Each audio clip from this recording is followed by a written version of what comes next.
Di sini saya akan memaparkan tugas untuk UTS saya mengenai reflective writing untuk memenuhi tugas Green Infrastructure Management atau disingkat GIM. Di sini oleh dosen Bu Andini Radisya Pratiwi. Dengan saya yang presentasi adalah Muhammad Sultan Asidik NIM NPM NPW 2212241060. Oke, langsung saja. Di sini pertama ada pendahuluan. Nah, pendahulunya mengenai pembelajaran mengenai Green Infrastructure atau G, manajemen infrastruktur hijau atau GIM, serta integrasinya dalam agenda Sustainable Development Goals atau kita singkat SDGs, memberikan pengalaman akademik yang memperluas perspektif saya mengenai paradigma pembangunan berkelanjutan pada konteks perkotaan. Sebelum mendalami materi ini, pemahaman saya mengenai infrastruktur masih terbatas pada konsep infrastruktur abu-abu yang bersifat fisik konvensional seperti jalan, drainase, jembatan, dan struktur rekayasa lainnya. Melalui materi yang dipaparkan oleh beberapa kelompok yang lalu, saya memperoleh pemahaman baru bahwa infrastruktur memiliki spektrum yang lebih luas, mencakup aspek ekologis, sosial, dan tata kelola. Di materi pertama mengenai reflecting terhadap konsep green infrastructure. Dari materi pertama, saya mulai menyadari bahwa GIS bukan sekadar penanaman pohon, tapi merupakan sistem ekologis yang saling berhubungan, mencakup ruang terbuka, hijau, bioswales, kolam retensi, kanopi hutan, serta ruang-ruang yang memiliki fungsi ekologis penting. Saya merefleksikan bahwa kota-kota di Indonesia sebenarnya memiliki potensi yang besar untuk menerapkan GI, tapi sering kali terhambat oleh persepsi bahwa pembangunan identik dengan pemborosan negara. Lalu selanjutnya ada beberapa manfaat GI seperti perbaikan kualitas udara, pengendalian banjir, habitat satwa, bahkan meningkatkan kesehatan mental. Membuat saya menyadari bahwa pembangunan hijau memiliki nilai yang jauh lebih besar daripada yang terlihat. Saya mulai memahami bahwa GI bukan sekedar estetika, tetapi merupakan investasi ekologis jangka panjang bagi kota. Lalu materi kedua, manajemen infrastruktur hijau atau GIM itu sendiri. Wawasan saya tentang bagaimana GI tidak cukup hanya dibangun, tetapi harus dikelola dengan strategi, kebijakan, monitoring, dan partisipasi pemangku kepentingan. Dan saya menyadari bahwa GIM merupakan sistem yang dinamis sehingga memerlukan proses manajerial yang mencakupi perencanaan, desain, implementasi, pemeliharaan, pemantauan, serta tata kelola kebijakan. Pendekatan manajemen GI menuntut peran aktif terhadap pemerintah, masyarakat, ahli lingkungan, serta sektor private.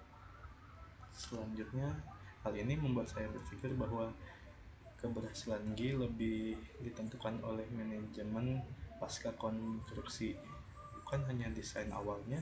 Saya merefleksikan bahwa dalam konteks Indonesia, banyak taman kota atau RTH tampak bagus pada awal pembangunan, tetapi menurun kualitas karena kurangnya perawatan jangka panjang. Di titik inilah saya memahami pentingnya integrasi GIM dalam kebijakan pemerintah, termasuk anggaran, pelibatan masyarakat, dan kerangka hukum. Lalu dilanjutkan dengan materi ketiga, keterkaitan GI dengan SDGs. Materi ketiga memberikan perspektif yang lebih luas, yaitu hubungan G dengan agenda pembangunan global SDGs.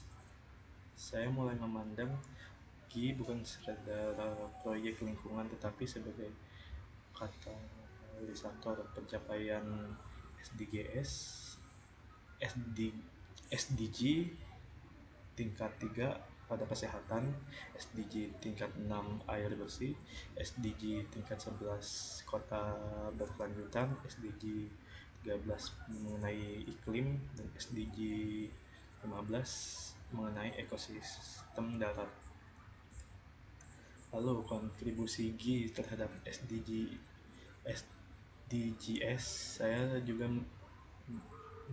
saya juga menemukan bahwa Indonesia belum memiliki Grand Design G yang tunggal, namun berbagai kebijakan seperti RDJMN, RAN-DGIN, Green Building, energi terbarukan, hingga pembangunan IKN menunjukkan bahwa arah kebijakan kita mulai bergeser ke pembangunan berkelanjutan.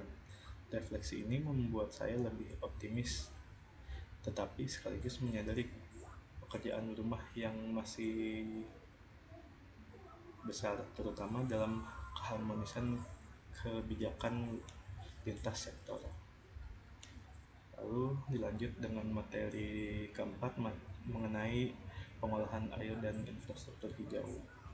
Pengolahan air dan infrastruktur hijau serta penerapannya dalam sektor-sektor sosial memberikan saya perspektif baru tentang bagaimana pendekatan berbasis alam sebenarnya dapat menjadi solusi yang konkret, ilmiah, dan sangat relevan untuk menjawab tentang iklim masa kini.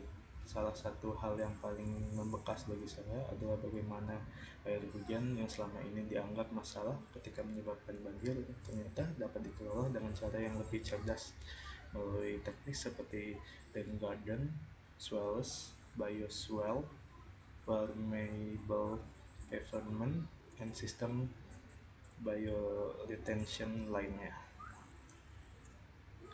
Lalu desain sederhana seperti cekungan bervegetasi atau saluran dangkal ternyata membuat efek hidrologis yang besar, meningkatkan infiltrasi, menurunkan debit puncak aliran, dan menyaring polutan hingga puluhan persen. Pemahaman ini membuat saya menyadari bahwa masalah banjir di kota sebenarnya bukan semata-mata soal curah hujan tinggi, tetapi lebih tentang bagaimana kota gagal menyediakan ruang bagi air untuk kembali ke tanah. Lalu ada penerapan G dalam sektor hutan, pertanian, dan perencanaan kota. Pada materi ini wawasan saya semakin meluas lagi.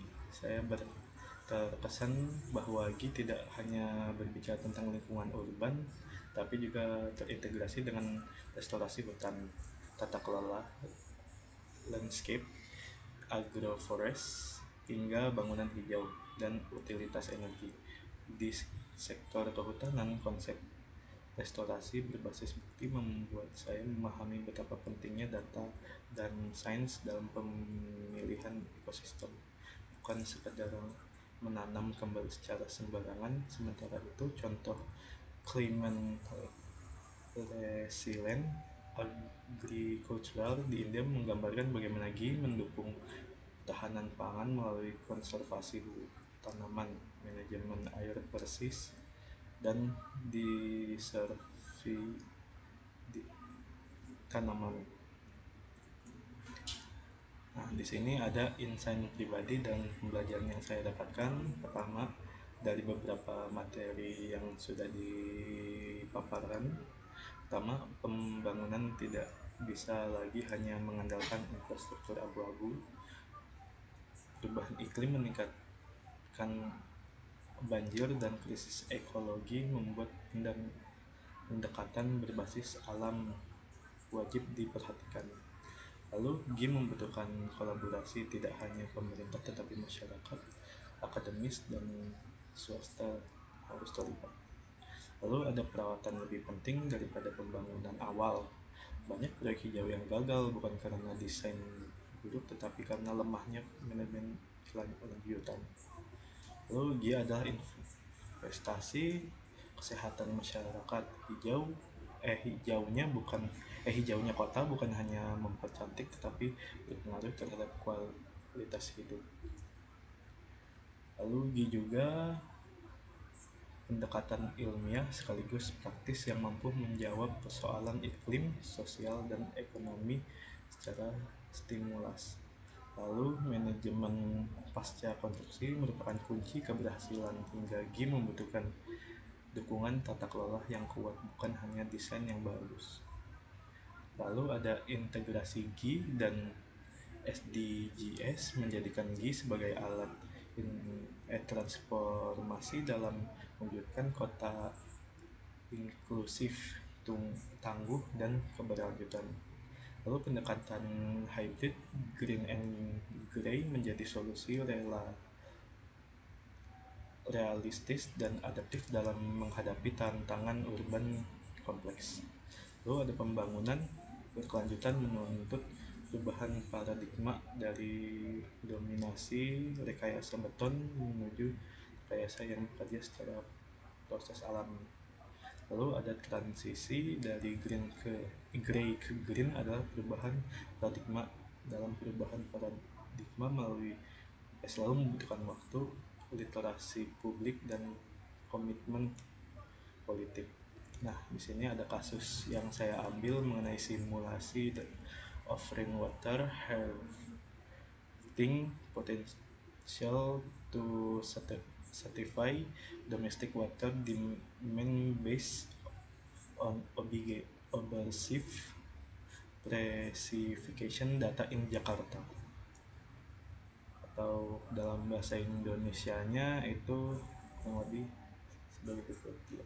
Lalu penilaian ini bertujuan untuk menganalisis potensi sistem rooftop rain water harvesting atau kita singkat RRWH dalam memenuhi kebutuhan air domestik di 5 kota administrasi Jakarta berdasarkan data curah hujan observasi dan data demografi pada periode 2010 hingga 2019.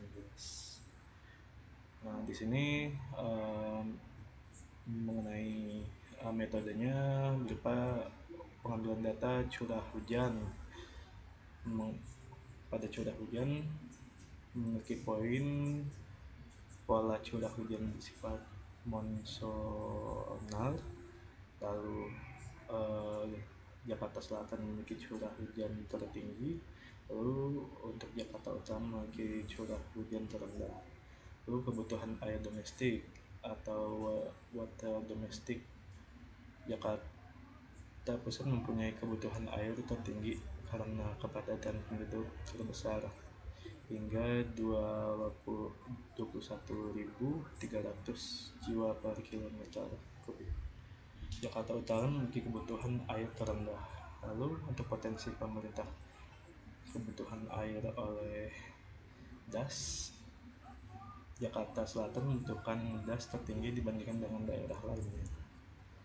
Nah, di sini ada temuan pentingnya berupa sistem RRWH dapat memenuhi hingga kurang lebih 30% kebutuhan air domestik rata-rata. Lalu Jakarta Selatan memiliki potensi pemenuhan tertinggi, Jakarta Pusat terendah karena kebutuhan sangat besar akibat kepadatan penduduk. Lalu menariknya Jakarta Utara memiliki curah hujan rendah, memiliki potensi pemenuhan yang cukup tinggi karena kebutuhan air domestik yang juga rendah. Nah, untuk solusinya RWH berpotensi menjadi solusi pengurangan penggunaan air tanah di Jakarta. Lalu dengan pemasangan pada 30-40% area bangunan, RWH mampu memenuhi 25-30% kebutuhan air domestik. Lalu daerah dengan curah hujan tinggi dan kepadatan penduduk lebih rendah seperti Jakarta Selatan mendapat manfaat paling besar. Lalu kesimpulan yang saya dapat sampaikan dari keseluruhan materi yang sudah saya dapatkan dari beberapa pertemuan, refleksi terbesar saya adalah bahwa literasi hijau bukanlah konsep hijau dalam arti estetika mata, tetapi merupakan strategi teknis, ilmiah, dan manajerial yang mampu mengubah cara kita membangun kota, mengolah hutan, dan memastikan ketahanan pertanian. Paradigma ini memerlukan perubahan cara pandang dari memaksa alam mengikuti struktur buatan menjadi memanfaatkan proses alami untuk mendukung kebutuhan manusia. Selain itu, saya belajar bahwa GIM ini melibat selalu melibatkan kolaborasi antara pemerintah, masyarakat, ilmuwan, dan sektor pribadi karena keberlanjutan tidak dapat dicapai oleh satu pihak saja. Di sini ada beberapa daftar pustaka yang relevan untuk beberapa 5 tahun kurang. Nah, di sini juga ada quotes dari saya, infrastruktur hijau bukanlah sekadar proyek, melainkan cara berpikir baru tentang masa depan bumi. Oke, dari saya sekian presentasi yang saya dapat paparkan. Wabillahi taufiq wal hidayah. Wassalamualaikum warahmatullahi wabarakatuh.